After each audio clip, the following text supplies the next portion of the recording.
नेपालको बढ्दो व्यापार घाटाको वर्तमान अवस्था र देशको व्यापार सन्तुलन कायम गर्न आयात प्रतिस्थापन हुने गरी निर्यात वृद्धि गर्न यस परिषदले आफ्नो स्थापना कालदेखि नै सरकारसँग सहकार्यमा विभिन्न कार्यक्रम सञ्चालन गरी निर्यात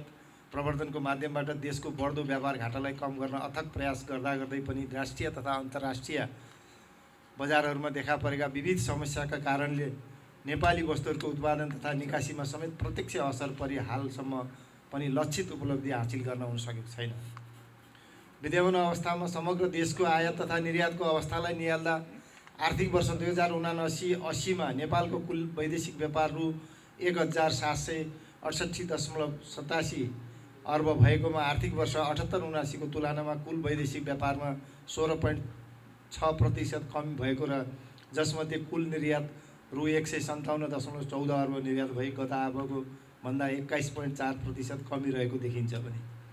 देखिन्छ भने आयाततर्फ कुल 1611.73 अर्ब आयात भई कुल व्यापार घाटा 1454.59 अर्ब भएको देखिन्छ भने चालु आर्थिक वर्षको 2080-81 को 5 महिनाको अर्थात् श्रावणदेखि मङ्सिर मसान्तसम्म कुल 7 खर्ब 5 अर्ब 41 करोड 63 लाख 98 हजार रुपैयाँको वैदेशिक व्यापार भएकोमा कुल 6 खर्ब 42 अर्ब 20 करोड 89 लाख 64 हजार रुपैयाँको वस्तु आयात भएको र रु 63 अर्ब 20 करोड 74 लाख 35 हजार रुपैयाँको वस्तु निर्यात भई देशको व्यापार घाटा 5 खर्ब 79 अर्ब 15 लाख 29 हजार रहेको देखिन्छ। 5 महिनाको अवधिमा मात्र 6 खर्बको वस्तु आयात हुँदा निर्यात जम्मा 63 अर्ब मात्र भई देशको व्यापार घाटा 5 खर्बभन्दा बढी भएकोले आगामी दिनहरूमा हाम्रो देशको आर्थिक अवस्था झन्झन नराम्रो हुन सक्ने सङ्केतहरू देखा परेको हुँदा हाम्रो अर्थव्यवस्था निर्यातमुखी नभई आयातमुखी अर्थतन्त्रमा नै निर्भर रहेको देखिन्छ। आयातमुखी अर्थतन्त्रले कुनै पनि राष्ट्र सबल हुन नसक्ने भएकोले निर्यात प्रवर्धन नै आजको आवश्यकता रहेको छ। यिनै आवश्यकतालाई दृष्टिगत राखी नेपाली वस्तुहरूको अन्तर्राष्ट्रिय बजारमा निर्यातका प्रवर्धनको निमित्त नेपाली वस्तुहरूलाई प्रतिस्पर्धी बनाई नेपाली वस्तुहरूको निकासी अभिवृद्धि गरी निर्यात प्रवर्धनको माध्यमबाट व्यवसायको स्थायित्व संरक्षण प्रबन्धन तथा दिगो विकासका साथै प्रशस्त रोजगारीको सिर्जना र लगानी वृद्धि गरी आयातलाई निर्यात प्रवर्धनको माध्यमबाट क्रमशः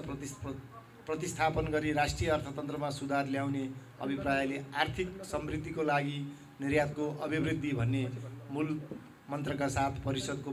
26औं वार्षिक साधारण सभा तथा 8औं निर्यात दिवस 2080 को उपलक्ष्यमा पत्रकार भेटघाटको कार्यक्रम सहित आज नै राष्ट्रिय योजना आयोग, नेपाल सरकार अर्थ मन्त्रालय, उद्योग वाणिज्य तथा आपूर्ति मन्त्रालय, भन्सार विभाग र व्यापार तथा निकासी प्रबन्धन केन्द्रका प्रतिनिधिहरूको समुपस्थितिमा निकासी क्षेत्रमा संलग्न उद्यमी व्यवसायीहरूको सहभागितामा नेपालको निकासी व्यापारमा भएका समस्या समाधानका उपाय र निकासी अभिवृद्धिका लागि विद्यमान ऐन कानुनहरूले पुर्याएको बाधा अडचनहरू फुकाउनको लागि गरिनुपर्ने संशोधन परिमार्जन, निकासी अभिवृद्धिका लागि सरकार र निजी क्षेत्र मिलेर सर्ट टर्म, मिड टर्म र लङ टर्ममा के कस्ता कार्यहरू गर्नुपर्छ भन्ने सम्बन्धमा एक रणनीतिक कार्ययोजना तर्जुमाको लागि एक विशेष अन्तर्क्रिया कार्यक्रम पनि आयोजना गरिएको र आयोजित अन्तर्क्रिया कार्यक्रमबाट प्राप्त राय सुझावहरूलाई समावेश गरी कार्यान्वयनका लागि नेपाल सरकारका सम्बन्धित निकायहरूमा पहल गर्ने कुरा पनि म यहाँहरू जानकारी गर्न चाहन्छु। उपस्थित महानुभावहरू, अब म निर्यात दिवस मनाउनुको उद्देश्य, निर्यात वृद्धिका समस्याहरू, नेपाल सरकारले निर्यात बढाउनका लागि गरिने कार्यहरूको छोटो जानकारी प्रस्तुत गर्न चाहन्छु।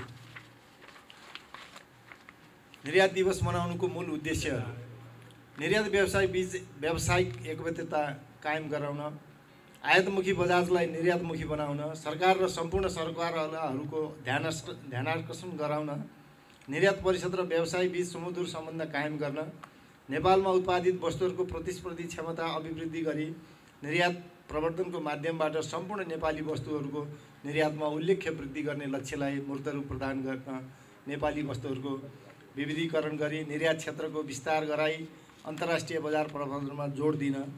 निकासी व्यापारमा संलग्न उद्यमी व्यवसायहरूको उद्योग प्रतिष्ठानहरूमा स्वास्थ्य सुरक्षा, निर्यात प्रवर्धन लगायत अन्य विविध पक्षहरूमा जनचेतनामूलक कार्यक्रमहरू सञ्चालन गरी निर्यात बढाउन, राष्ट्रिय तथा अन्तर्राष्ट्रिय कारणहरूले नेपाली निर्यातजन्य वस्तुहरूमा पुर्याएको असर, समस्या समाधानका उपायहरू लगायत वस्तुहरूको प्रवर्धन र विकासका लागि अपनाउनु पर्ने अल्पकालीन, मध्यकालीन र दीर्घकालीन रणनीतिहरू सम्बन्धमा उद्यमी व्यवसायहरूमा जानकारी गराई आगामी दिनहरूमा निकासी अभिवृद्धि गर्नेतर्फ प्रेरित गर्न। निर्यात वृद्धिका समस्याहरू पनि थुप्रै छन्। यसमध्ये छोट गरीमा म भन्न चाहन्छु।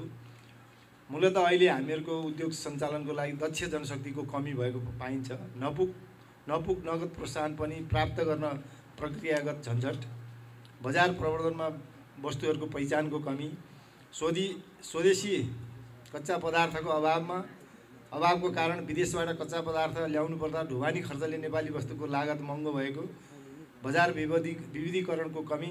सरकारी तौरबाट हुने व्यापार प्रवर्धनका फोरमहरूमा न्यून सहभागिता, कर प्रणालीको असमानता, छिमेकी मुलुकहरूसँग प्रतिस्पर्धा गर्न नसक्नु। अब हामीले चाहिँ नेपाल सरकारले निर्यात बढाउनको लागि गर्नुपर्ने सुझावहरू र कार्यहरू भनेर राखिएका छौँ। नेपाल सरकारले निर्यात बढाउनको लागि निम्न कुराहरू गर्नुपर्ने देखिन्छ। निर्यात भएका सबै वस्तुहरूले निर्बाध रूपमा निर्यातमा नगद अनुदान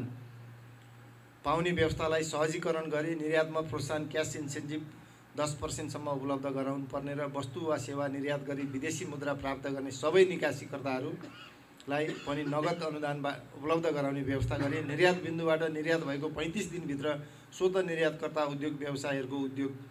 फर्म वा कम्पनीको बैंक खातामा जम्मा गरिदिनुपर्ने व्यवस्था गर्नुपर्ने।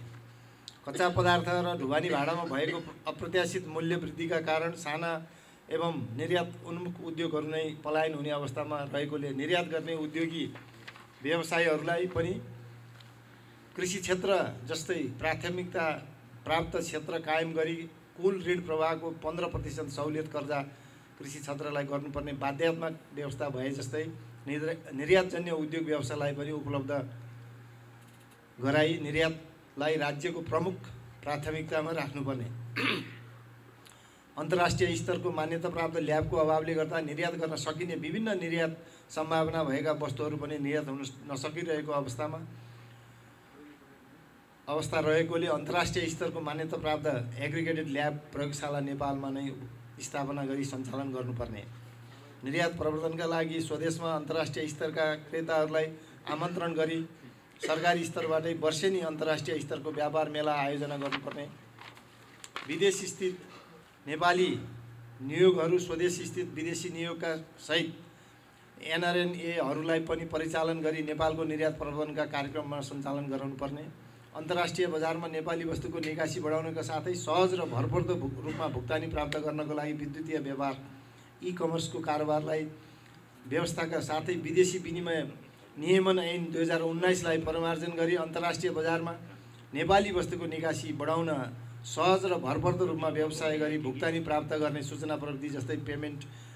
गेटवे, eBay, पेपाल जस्ता माध्यमहरू अवलम्बन गरी त्यसलाई सहज बनाई कार्यान्वयनमा ल्याउनु पर्ने। विदेशमा हुने व्यापार मेला तथा प्रदर्शनीहरूमा बजार सर्वेक्षण तथा अनुसन्धान गरी वस्तु विविधीकरणका आधारमा सम्भाव्य क्षेत्र पहिचान गरी सहभागिता जनाउन कुल निर्यातको 1% रकम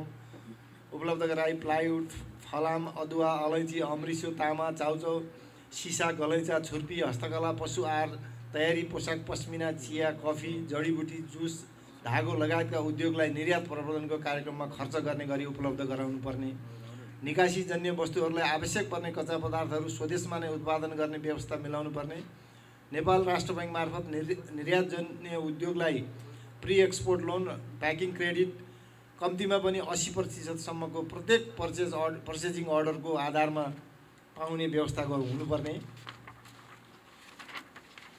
नियतवश खराब मनासै राखी अर्डर रद्द गराई भुक्तानी नआउने प्रचलनलाई निरुत्साही र व्यवसायीको लगानी डुब्ने अवस्थाको अन्त्य गर्न विदेशमा गरिने निर्यात पश्चात विदेशी मुद्रा आर्जनको जोखिमलाई न्यूनीकरण गर्न विश्वव्यापी रूपमा अवलम्बन हुँदै आएको एक्सपोर्ट क्रेडिट इन्सुरेन्स ECI नेपालमा पनि लागू गर्नुपर्ने। कार्गो ढुवानीको भाडा धेरै वृद्धि भई निर्यात लागतमा अत्याधिक चाप पर्न गएको हुँदा सोको उचित व्यवस्थापनका लागि परिवहन बिन्दु ट्रान्जिट पोइन्टसम्म राष्ट्रिय ध्वजावाहकले लागत बराबरकै मूल्य कस्ट टु कस्ट बेसिसमा ढुवानी सेवा दिने उपयुक्त व्यवस्था गर्नुपर्ने। औद्योगिक सुरक्षाका साथै भविष्यमा कुनै कारणले बन्द हडताल हुँदा पनि निर्यातजन्य वस्तुको ढुवानी निर्बाध रूपमा गर्नको लागि अन्तर्राष्ट्रिय प्रचलन अनुसार निर्यातजन्य मालवस्तु ढुवानी गर्ने साधनलाई अत्यावश्यक ठानी एक्सपोर्ट कार्गो एम्बुलेन्स र मान्यता दिनुपर्ने। सरकारको तर्फबाट निर्यातमूलक उद्योग व्यवसायलाई कम्तीमा पनि 10 वर्षको कर नलाग्ने सुविधा ट्याक्स होलिडे प्रदान गर्नुपर्ने। मझौला साना एवं क्रेताहरूलाई एकै ठाउँमा नेपाली वस्तु खरिद गर्न सहजताको लागि एक्सपोर्ट प्रमोसन भिलेजको स्थापना गरी निकासी प्रबन्धनमा जोड दिनुपर्ने। निकासीजन्य वस्तुहरूमा प्रयोग हुने कच्चा पदार्थहरूमा मूल्यवृद्धि कर र हवाई ढुवानी भाडा एयर फ्रेटमा टिडिएस लगाइएको हुँदा नेपाली सामानहरूको लागत बढ्न गई अन्तर्राष्ट्रिय बजारमा नेपाली वस्तुहरूको प्रतिस्पर्धा गर्न नसकी नेपालको निर्यात व्यापारमा रास आई झन्झन व्यापार घाटा बढेको हुँदा औद्योगिक कच्चा पदार्थमा लगाइएको मूल्यवृद्धि कर र हवाई ढुवानी भाडामा एयर फ्रेटमा लगाइएको टिडिएस खारेज गर्नुपर्ने।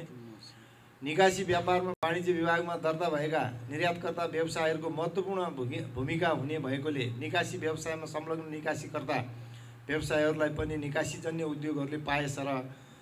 नगद प्रोत्साहन र अन्य सुविधाहरू पनि पाउने व्यवस्था हुनुपर्ने।